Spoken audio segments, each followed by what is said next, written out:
سندھ کے علاقے سکھر میں دہشت کی علامت سمجھا جانے والا بدنام زمانہ ڈاکو سلطان شاہ بیٹے سمیت پولیس مقابلے میں ہلاک ہو گیا۔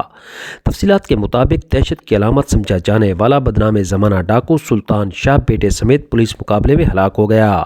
حکومت نے سلطان شاہ کے سر کی قیمت 20 لاکھ روپے مقرر کی تھی۔ تفصیلات کے مطابق سکھر میں اغوا، قتل، ڈکیتی اور بتہ خوری سمیت سنگین جرائم میں ملوث بدنام زمانہ ڈاکو سلطان شاہ پولیس مقابلے میں اپنے بیٹے حیدر شاہ سمیت ہلاک ہوا ہے۔ پولیس ذرائع کے مطابق سلطان شاہ نے روڑی میں موٹر سائیکل چھیننے کی کوشش کی۔ اطلاع ملنے پر پولیس نے تعاقب کیا تو فائرنگ کے تبادلے کے دوران سلطان شاہ بیٹے سمیت ہلاک ہو گیا۔